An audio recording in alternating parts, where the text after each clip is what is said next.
할렐루야. 네, 오늘 이 주일 예배 자리에 나오신 여러분들을 주님의 이름으로 축복하고 환영합니다. 예배를 통해서 정말 하나님의 놀라운 그 임재와 영광을 경험하시는 귀한 은혜의 시간이 되기를 바랍니다.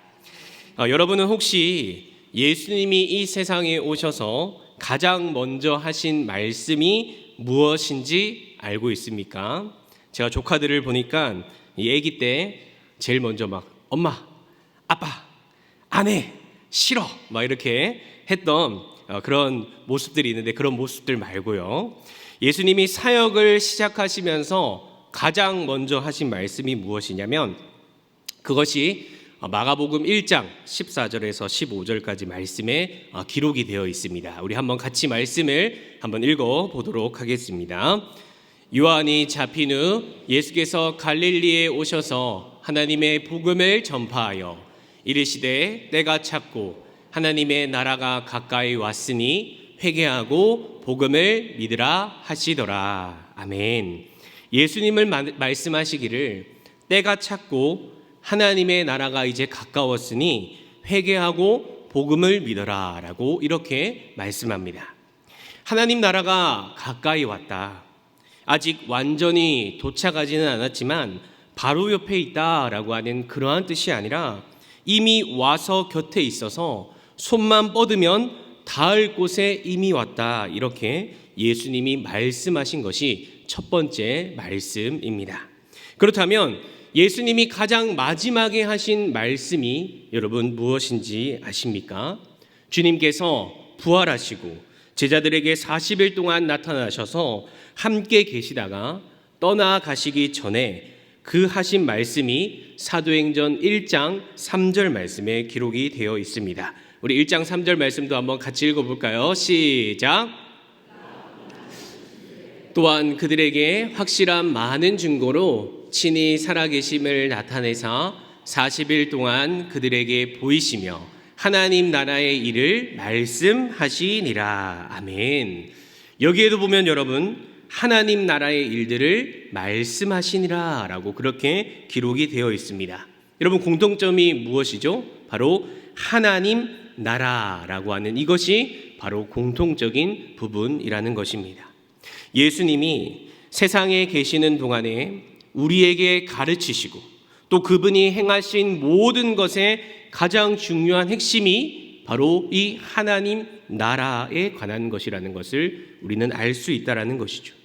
하나님 나라를 가르치시고 하나님의 나라를 가지고 오시고 하나님 나라 안에 들어가도록 우리를 데려가시는 것이 바로 그분의 사역이고 핵심이었다라는 것입니다. 그러니까 오늘 우리의 관점에서 보면 성도들과 교회가 과연 어떻게 살아가야 될까라고 하는 그러한 것을 생각했을 때 바로 이 예수님이 말씀하셨던 그 하나님의 나라가 어떤 나라인가를 우리가 생각하게 된다면, 말씀을 통해서 하나님의 나라가 어떤 나라인가를 우리가 발견하게 된다면 가장 올바른 방향으로 교회와 성도가 나아갈 수 있다는 것입니다.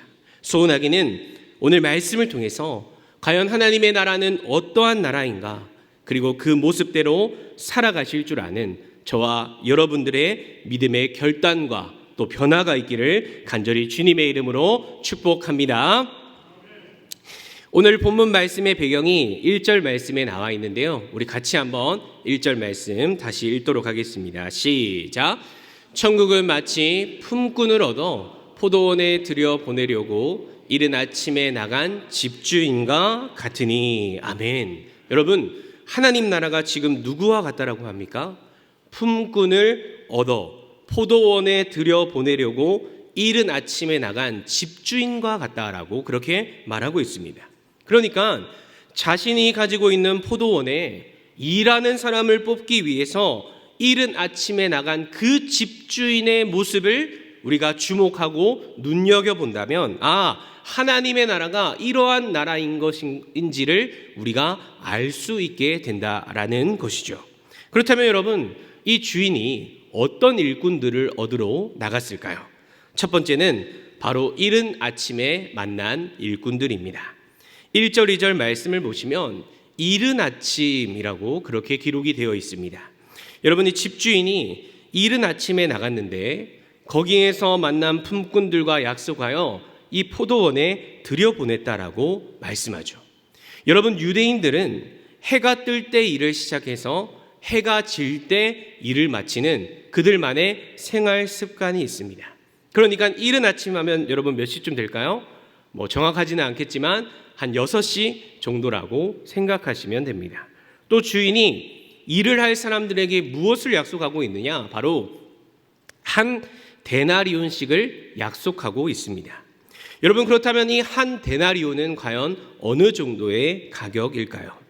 우리가 쉽게 얘기해서 이 한 데나리온은 하루의 품삯이다라고 그렇게 이야기를 합니다.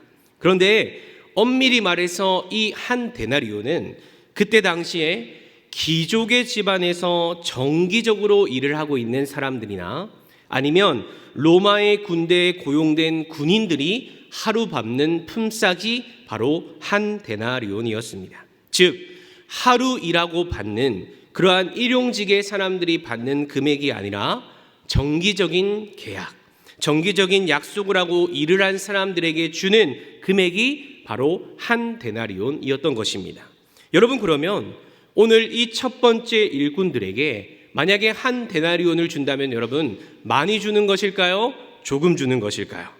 그렇죠. 많이 주는 것이죠. 좀 전에 한 데나리온이 정기적인 계약과 약속을 한 사람들에게 주는 일당이다라고 그렇게 이야기했으니 포도원에서 하루 딱 일하고 있는 그 사람들에게 그들이 일한 것보다 어떻게 보면 충분하게 또 넉넉하게 받는 것이라고 볼 수 있다라는 것입니다.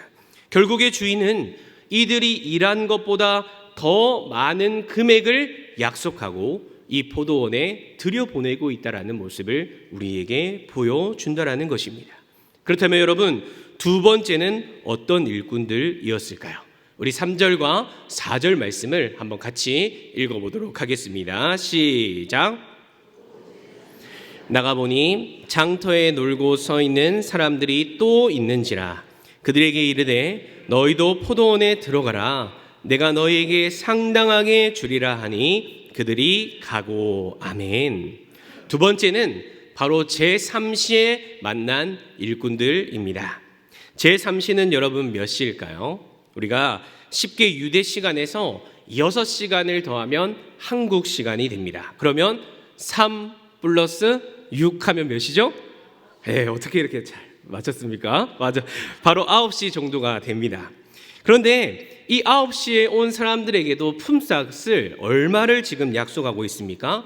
상당하게 주리라 라고 주인이 이야기하고 있죠. 이 말은 너희가 일한 것에 부족하지 않게 주겠다라고 말하고 있는 동시에 최대한 몇 데나리온을 받을 수 있을까요? 한 데나리온을 받을 수 있겠구나라는 것을 우리가 유추해 볼 수 있습니다. 세 번째는 제6시와 제9시에 만난 일꾼들이었습니다. 5절 말씀에 보시면 제6시와 제9시에 또 나가 그와 같이 하고 이렇게 말씀하고 있습니다. 즉 유대 시간으로 3시, 6시, 9시, 한국 시간으로 9시, 12시, 오후 3시에 데려간 사람들도 똑같이 주인이 내가 너에게 상당하게 주겠다라고 이야기를 하면서 이들을 포도원에 들여보내고 있다는 것이죠. 주인이 꽤 괜찮은 그러한 1급을 약속하고 일꾼들을 부르고 있다는 것입니다. 아주 편안하고 불편한 것이 없는 아싸, 나이스, 땡큐 이런 모습이죠. 그런데 이제 이 본문을 해석하는 데 있어서 아주 중요한 인물들이 등장하게 됩니다. 바로 네 번째로 제11시에 만난 일꾼들입니다. 우리 같이 6절과 7절 말씀을 같이 한번 읽어보도록 하겠습니다. 시작. 제11시에도 나가보니 서 있는 사람들이 또 있는지라. 이르되 너희는 어찌하여 종일토록 놀고 여기 서 있느냐. 이르되 우리를 품꾼으로 쓰는 이가 없음이니이다. 이르되 너희도 포도원에 들어가라 하니라. 아멘. 여러분 6절에 보시면 제11시에도 나가보니 사람들이 또 있었다라고 이야기합니다. 여러분 11시는 몇 시죠? 그 11 플러스 6 하면 오후 5시가 되는 것이죠. 그런데 아까 유대인들이 해가 뜰 때부터 해가 지면 일을 그만둔다라고 말씀을 드렸는데 오후 6시쯤 되면 이제 일이 자동적으로 끝나게 되는 것이죠. 주인이 오후 5시에 나가보니까 여전히 사람들이 있는데 이제 이 사람들을 뽑아도 기껏 몇 시간 일할 수 있습니까? 1시간밖에 일할 수 없다라는 것입니다. 그러나 그런 그들에게 주인은 이렇게 질문합니다. 6절입니다. 너희는 어찌하여 종일토록 놀고 여기 서 있느냐? 7절에 이렇게 대답하죠. 이르되 우리를 품꾼으로 쓰는 이가 없음이니이다. 여러분, 이 사람들은 일을 하고 싶은 사람들이었을까요? 안 하고 싶은 사람들이었을까요? 하고 싶은 사람들이었습니다. 그런데 뭐가 문제였죠? 바로 이들을 품꾼으로 써주는 사람들이 없었다라는 것을 그들이 밝히고 있다라는 것이죠. 일을 하고 싶었는데 일꾼으로 불러주는 사람들이 없어서 아침부터 나와서 오후 5시까지 그 자리에 놀고 서 있는 그 사람들의 모습을 보여주고 있다라는 것입니다. 그렇다면 여러분, 우리가 본문이 침묵하고 있기 때문에 이 사람들에 대해서 어떤 사람들이다라는 것을 딱 단정 지을 수는 없지만 조심스럽게 추론해 볼 수는 있을 것입니다. 일하고 싶어서 5시까지 기다리고 있었지만 이들을 데려가지 않았다라는 것이죠.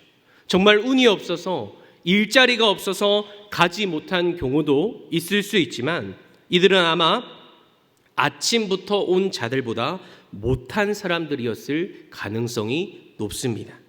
체격이 남들보다 작아서 힘을 쓰지 못할 것 같아서 데려가지 않았을 수 있겠죠. 나이가 다른 사람보다 더 많은 것 같아서 힘을 써보기에 부족한 것 같기에 그 사람들을 데려가지 않았을 수 있겠죠. 다른 사람보다 몸이 조금 불편한 부분이 보이니까 그들을 데려가지 않았을 수 있겠죠. 아무튼 이러한 저러한 이유로 이들은 일할 수 있는 그 우선권의 대상에서 제외가 되었을 것입니다. 그런데 주인이 이들에게도 무엇이라고 말하죠? 포도원에 들어가라 라고 말하고 있습니다. 누가 봐도 1시간을 일을 시키려고 부른다는 게 잘 이해가 되지는 않지만 주인은 그럼에도 불구하고 그들에게 불러서 포도원으로 보내고 있다라는 것입니다. 그런데 더 놀라운 것은 이들에게 품삯으로 얼마를 약속하고 있는지 그것이 기록되어 있지 않다라는 것입니다. 아침 일찍 불렀던 사람들에게는 상당하게 주리라, 한 데나리온을 주리라 그렇게 약속했지만 왜 이들에게는 말하지 않았고 그들이 물어보지 않았을까요? 그것은 바로 일꾼으로 자신들을 써주는 이가 없었는데 자신들을 그냥 값없이 불러주었기 때문에 얼마를 물어볼 것인가 필요가 없었다라는 것입니다. 그들은 일할 수 있는 기회를 준 그 주인에게 그저 감사했을 것입니다. 포도원에 들어가라라고 말한 그 일을 할 수 있게 되었다라는 그 사실 자체 하나만으로도 너무나 기쁘고 행복했을 것입니다. 그래서 가장 늦게 온 이 사람들도 일을 하게 되었고 드디어 오후 6시 일이 끝나는 시간이 되었습니다. 여러분, 통상적으로 일을 끝내면 누가 먼저 이 일에 대한 품삯을 받게 될까요? 사실 이 시대는 하루 동안 제일 많이 일을 한 사람이나 아니면 전쟁에서 공을 제일 많이 세운 장군에게 제일 먼저 품삯이나 상급을 주는 그러한 문화였습니다. 그런데 여러분 8절 말씀을 보면 포도원 주인이 의도적이고 고의적으로 누구에게 먼저 주고 있습니까? 우리 8절 말씀을 한번 같이 읽어보겠습니다. 시작. 저물매 포도원 주인이 청지기에게 이르되 품꾼들을 불러 나중 온 자로부터 시작하여 먼저 온 자까지 삭슬 주라 하니. 여러분, 누가 먼저 받고 있죠? 나중 온 자에게 먼저 주라 라고 그렇게 이야기합니다. 나중 온 사람에게 먼저 주고 먼저 온 사람들에게 나중에 줘라. 순서를 뒤집어서 고의적으로 의도적으로 그렇게 하고 있다라는 사실입니다.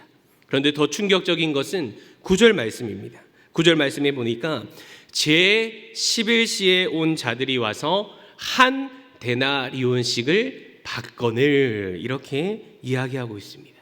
여러분, 이 한 데나리온이 여러분 누구의 일당이라고 제가 말했습니까?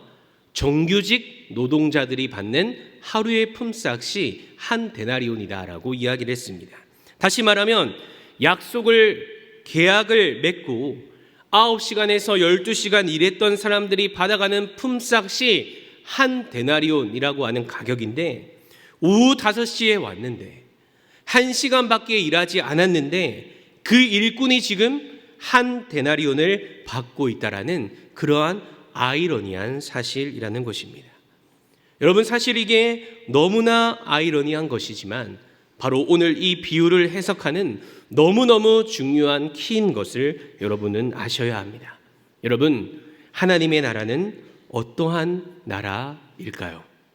1시간을 일했는데 하루 종일 일한 사람처럼 한 데나리온을 받고 있습니다.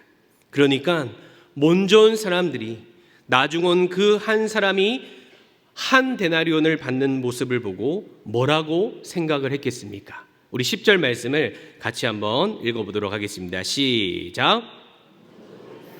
와서 더 받을 줄 알았더니 그들도 한 데나리온씩 받은지라. 아멘. 먼저 온 사람들은 당연히 마음에 생각하기를 내가 한 데나리온보다는 더 많이 받겠구나 기대했는데 한 데나리온을 받았다라는 것입니다.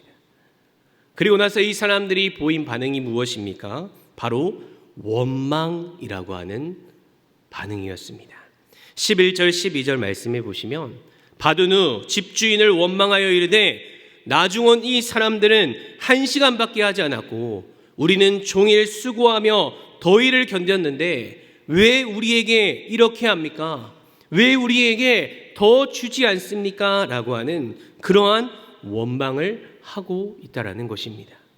나중 온 사람과 자신을 비교하면서 시간을 가지고 말하면서 저 사람은 1시간, 나는 9시간에서 12시간 더 고생했는데 왜 저 사람과 같은 취급을 합니까? 라고 그것을 견디지 못해서 집주인을 원망하고 있는 그 일꾼들의 모습을 우리는 볼 수 있다는 것이죠.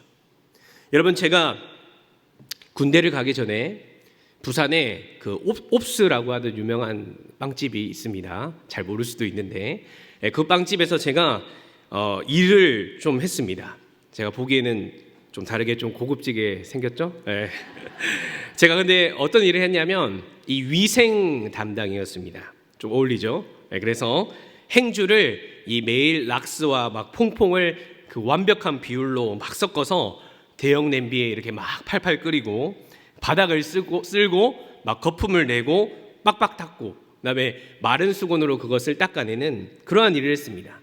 정말 힘들었던 것은 바닥이 평평한 바닥이 아니라 질감이 있는 벽돌 아시죠? 네, 그러한 벽돌이라서 사람들이 밟으면 거목해 변하는, 그래서 그걸 다시 문질러서 하얗게 만들어야 하는 그러한 일이었습니다. 손님들이 있어서 쭈그리고 앉아서 쓸고 닦고 이렇게 하는, 그래서 얼마나 허리도 아프고 무릎도 아프고 했는지 모릅니다. 그런데 그때 당시에 카운터를 보던 우리 여자 알바생들의 최저 시급이 여러분 4,000원이었습니다. 4,000원. 그런데 저는 얼마를 받았냐? 7,000원에서 8,000원을 받았습니다. 그래서 얼마나 이 여자 알바생들이 불만을 매니저에게 말했는지 모릅니다. 왜 저 사람은 더 많이 주냐? 그래서 제가 그 말을 듣고, 야, 나는 겨울에 얼음장물에서 걸레도 빨고 바닥을 기면서 쓸고 문지르고 닦고 고생하는데 넌 따뜻하게 실내에서 빵 잘라주고 얼마입니다 하면서 계산하고 나보다 편하게 일하니까 적게 받는 것이 당연하지 무슨 불만이 그렇게 많아, 이렇게 속으로 말한 적이 있습니다. 진짜로 말하면 큰일 났겠죠. 그런데 여러분, 오늘 본문에 나온 이 일꾼들의 원망도 어디서부터 결국에 나온 것입니까? 바로 그들이 가지고 있었던 세상의 법칙과 질서가 통치하는 익숙해져 있는 우리의 모습으로부터 나왔다라는 사실을 우리는 기억해야 합니다. 내가 일한 만큼 받아야 하고 내가 노력한 만큼 결과가 나와야 하는 그러한 익숙한 세상의 질서. 그런데 여러분, 우리 교회 내에서도 정말 내 자신의 모습 가운데서도 이러한 모습이 있지는 않으십니까? 분명히 내가 이 사람보다 내가 더 헌신하고 내가 더 열심히 주님을 섬기고 노력했는데 하나님, 왜 나에게 더 큰 은혜를 부어주지 않으십니까? 왜 나를 더 인정해 주지 않으시고 나를 더 높은 위치에 두지 않으십니까? 왜 내가 하는 일이 더 잘 풀릴 수 있게 도와주시 않으십니까? 라고 하는 그러한 원망 섞인 하나님에 대한 그 원망의 모습을 우리도 은연중에 가지고 있다라는 사실입니다. 하지만 주인은 이 모습을 보고 이렇게 이야기합니다. 우리 13절에서 15절 말씀을 한번 같이 읽어보도록 하겠습니다. 시작.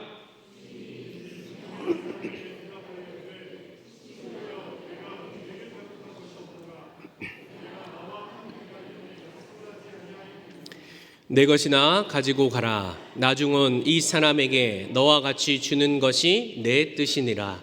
내 것을 가지고 내 뜻대로 할 것이 아니냐. 내가 선함으로 네가 악하게 보느냐. 아멘. 주인은 그 사람에게 분명히 내가 너와 약속한 한 데나리온을 내가 주지 않았느냐. 내 것을 가지고 내 뜻대로 하는 것이다. 원망하지 말고 내 것이나 가지고 가라. 이렇게 이야기를 합니다. 여러분, 틀린 말인가요? 맞는 말인가요?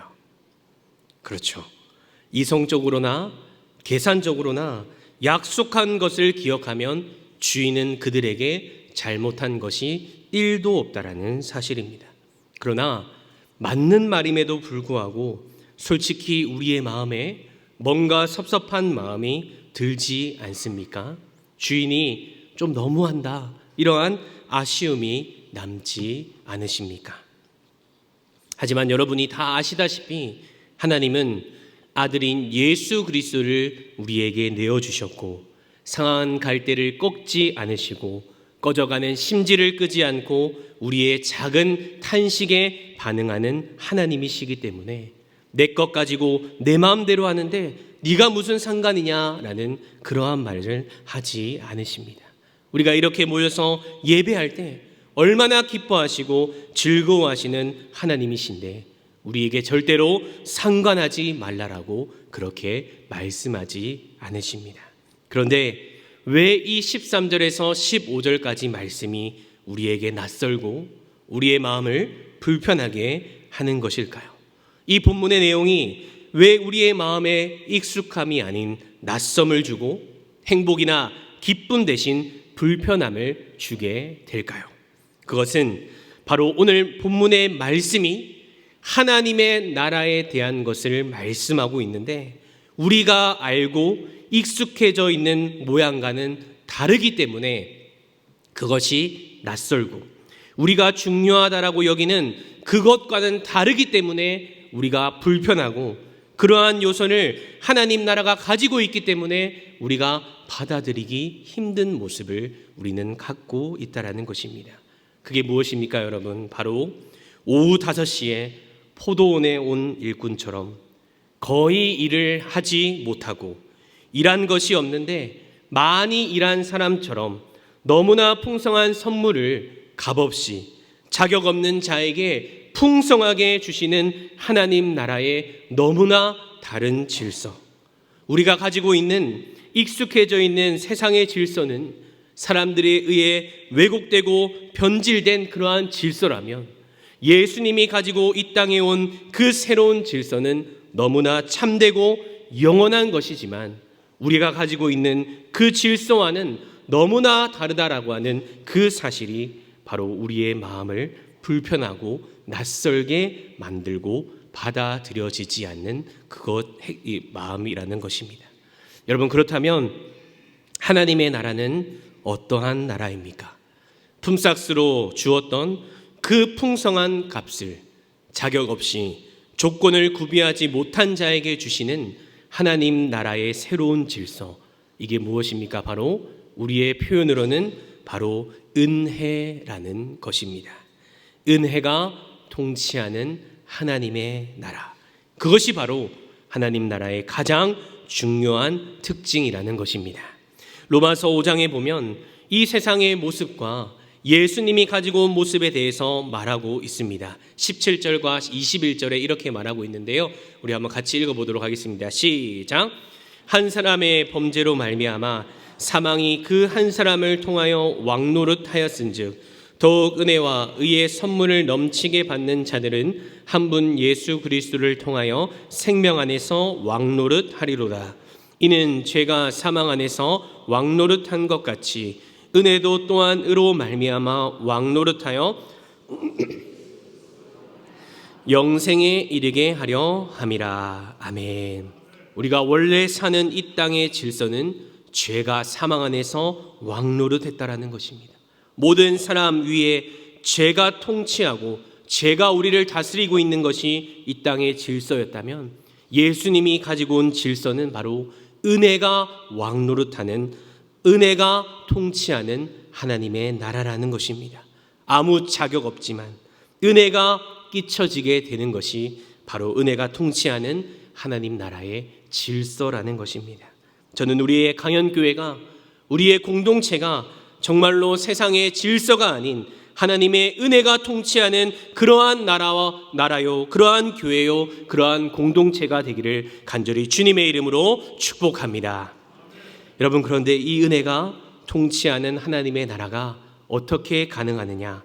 그것은 바로 하나님이 우리에게 값없이 베풀어 주신 그 은혜의 모습을 우리가 집중하는 것입니다. 여러분, 오늘 이 본문을 한 번 더 생각해 보시기 바랍니다. 오늘 본문에 불평불만하고 있는 그 일꾼들 가운데 받아야 할 정당한 몫을 받지 못한 사람이 있습니까? 없습니까? 없죠. 한 사람도 없습니다. 다 정당한 목, 한 데나리온을 받았습니다. 사실은 그것도 모든 사람들이 각각 받아야 할 몫보다 더 많은 몫을 실제적으로 받았습니다. 그렇다면 여러분, 누가 가장 오늘 손해를 보았습니까? 일꾼들은 다 넘치는 몫을 받았는데 이 은혜의 통치가 이루어지기 위해서 누가 손해를 본 것입니까? 바로 포도원 주인 하나님, 이 은혜의 통치가 이루어지기 위해서 가장 주인이 손해를 보았다라는 사실입니다. 여러분들이 잘 아시는 것처럼 하나님은 우리의 왕이시고 창조주이시며 우리의 예배와 경배를 받기에 합당한 분이십니다. 그러나 하나님은 자신의 아들을 아까워하시지 않으셨습니다. 제일 귀한 것, 어떤 누구와도 대체할 수 없는 하나밖에 없는 독생자 아들 예수 그리스도를 통해서 그를 희생시킴으로 인해서 저와 여러분같이 피할 길 없는 죄인들에게 살 길을 열어주신 것이 바로 하나님 나라의 특징인 것입니다. 어떠한 사람도 차별받지 않고 어떠한 사람도 거절당하지 않고 은혜가 통치하는 그 하나님의 질서 안에서 누구든지 예수 그리스도를 믿기만 하면, 그분의 이름을 부르기만 하면 은혜로 값없이 받게 되는 그 왕의 희생의 근거에서 종들이 사는 질서가 바로 하나님 나라의 새로운 질서입니다. 그렇게 우리는 어떻게 살아가야 할까요? 오늘 말씀을 듣고 착하게 살아야겠다, 노력하고 사랑을 베풀며 살아야겠다, 단순히 그것이 아니라는 것이죠. 아예 기초부터가 다른 세상의 질서에 입각해서 신앙에 대해 노력하는 삶을 살아가는 것이 아니라 은혜, 그 은혜가 통치하는 하나님 나라의 질서에 입각하여 은혜를 경험한 사람으로서 다름의 삶을 살아내라고 촉구하고 있다는 것입니다. 여러분, 말씀을 마무리하기를 원합니다. 오늘 본문과 앞장인 19장 30절과 20장 16절에서 이렇게 이야기합니다. 우리 한번 같이 말씀 한번 읽어볼까요? 시작. 그러나 먼저 된 자로서 나중되고 나중된 자로서 먼저 될 자가 많으니라. 이와 같이 나중된 자로서 먼저 되고 먼저 된 자로서 나중되리라. 아멘. 먼저 된 자로서 나중되고 나중된 자로서 먼저 될 자가 많은 것처럼 내가 예수 그리스도를 빨리 알았고 빨리 믿었다라고 할지라도 이 세상의 질서를 가지고 살아가느냐, 아니면 예수 그리스도를 정말 늦게 만난 부끄러운 나의 모습이라고 할지라도 하나님의 이 은혜의 통치의 나라의 질서를 가지고 살아가느냐, 이것이 우리에게 더 중요한 사실임을 여러분 기억하시길 바랍니다. 그래서 은혜가 통치하는 하나님의 나라, 내가 더 잘했고 많이 했고 넌 못했고 적게 했고 이것이 중요한 것이 아니라 우리 모두가 그 구원의 은혜 가운데 포도원에 모두가 들어가게 되었다라는 그 일꾼임을 여러분 기억하시고 그 은혜 가운데 진정으로 하나님께 감사하며 나아갈 줄 아는, 은혜가 통치하는 우리의 강연교회, 은혜가 통치하는 여러분들의 공동체가 되는 그러한 놀라운 믿음의 역사가 일어나기를 간절히 주님의 이름으로 축복합니다.